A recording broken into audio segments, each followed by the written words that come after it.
Okay, long overdue. Finally, we're gonna do the voiceover real quick for Kenzio versus myself, of course. So, this event happened quite some time back, like Kenzio was still on Basagra. I mean, it's his pet deck or his favorite deck according to him on his Twitter back then. So, this will be my B Heroes versus his Basagra, and already at a disadvantage because Basagra going first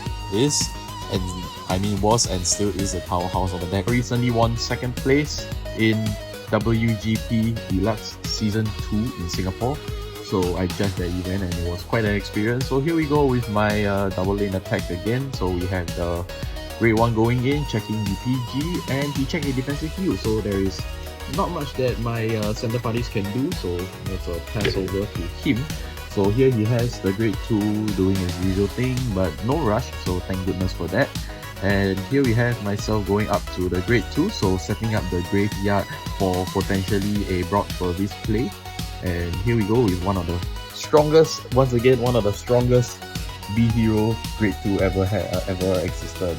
All Might going in with that second set order, and yep, here we go with the usual shenanigans with the hero, with filtering, and here we have using the right line effect to discard one, search out a base order, and plucking in any hero card as scout. So here we go with the second Grade 2 order that exists to filter more. So Broad Service, lucky break right there, and thank goodness that I was able to set up the third base play from the graveyard. So here we go with my base plays once again, and here we go, Broad Service going in. So 10k, nothing much, just a small poke, but mostly in to use Broad Service's effect to self-retire and set a base from my hand or my graveyard. So there we go, adding back a second Broad Service, and yep, here we go with the rested base. So nothing much going on here, just the usual B Hero shenanigans that you guys have been seeing on my channel. So I haven't been playing B Hero for a while, but I do intend to get back into this deck, maybe for the English format, who knows.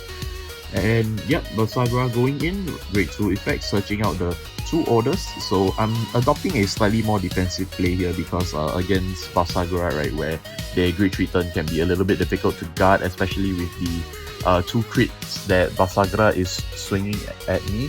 I prefer to guard early just to give myself some form of leverage here.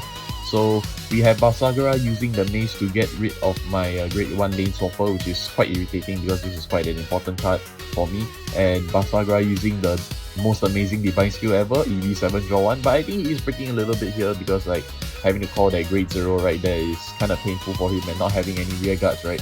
So here we have him salvaging the Grade 3 sword, and me seeing my base going to the damage zone, that kind of hurts. So discarding the draw trigger, small shield value going up into my Steady Crozard. I think that's the name of my Grade 3.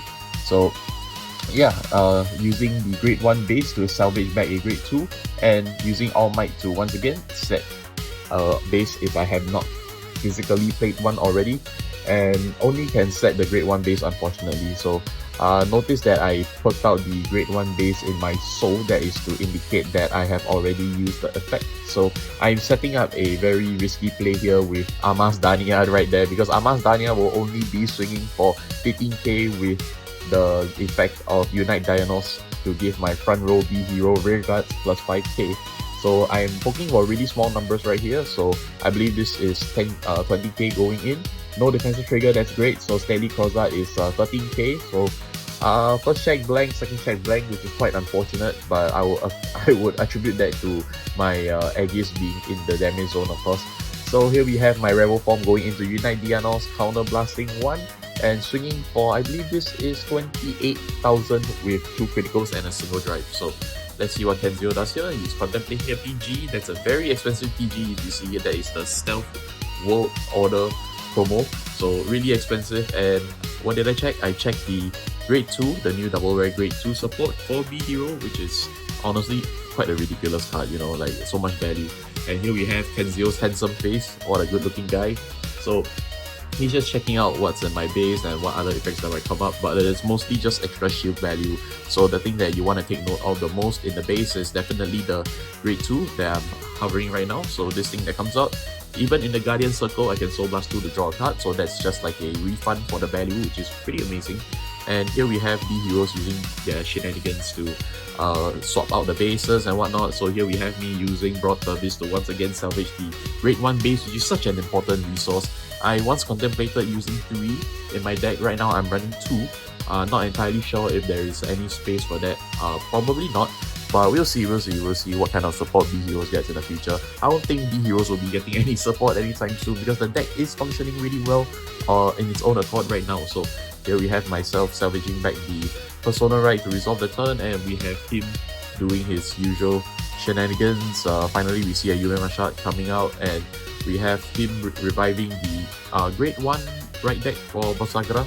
So Blasting 2 to get rid of my front row. That honestly hurts because any shield value is appreciated in this deck, considering that it is a glass cannon deck. But I think over here, my position being at 2 damage and 2 PGs in hand, I think is pretty safe, especially against Kenzio's 5 damage. So my only thought process I remembered back then is please do not check double heal Kenzio, please bro, please. And here we have him going in, so I considered guarding here because double crit equals to game loss, but I needed the damage, right? So I just took 3 right there. So there goes my Regalis piece and 2 defensive, which is honestly really lucky right here. And he's swinging with the Arx Verina or Ares Verina. So I remember making a joke like, hey, oh my god, WCC Ares and Ares Verina, let's go. So surviving the turn, thankfully I had the 2 defensive triggers, otherwise I probably would have needed to discard the PG in my hand. So Persona right after energy charging, going in with my full combo once again, using the Grade 1 base to go into Soul to salvage a Grade 2. So Amas Dania, really important card right there. And me setting up the combo, right? So Soul Blasting 2 to draw 1 on play and calling Amas Dania. So here we have using Aegis to call out Broad Furbis once again, because at this point what I really want to do is to keep looping the Grade 1 base, right? Like initially you want to use Broad Furbis to sort of filter out all of your Aegis, which filters you more cards and gets you deeper into the deck. But after that, Broad Furbis kind of just falls off. So the only use for that is to really just like keep abusing the Grade 1 base. So here we have myself explaining the combo of just using the base and how I always get back free resources. So with B Heroes, if you play it correctly, there is a line for you to constantly get Persona rights, which is why this deck is really comfortable with playing like 3 Steady Crozat, including the right deck. So you don't really need to play a total of 4. Here we have Kenzio using the Elementaria. So first check heal trigger going down with my Aegis. So thank goodness, power to Amas Dania and another PG, which is really important in this matchup. So swapping the lanes and going into my Unite Dianos once again, 38,000, 2 critical, single check, critical trigger to the Broad Furbis coming in. And I think this is 25, 35, 35 with 30, 48 KK. So he has already used his shield, I believe. So here we have Broad Furbis salvaging the card once again. I don't think this is correct, but I'm not sure if there was a better play that I could do at this point. But yeah, salvaging back the Gold Saddles and looping the Aegis that I healed out, so thank goodness. So I secured a Persona right here. It's a little bit of a risky play, but I did not have access to another Sturdy Crozat, so going in with the Amas Dania, and that was game.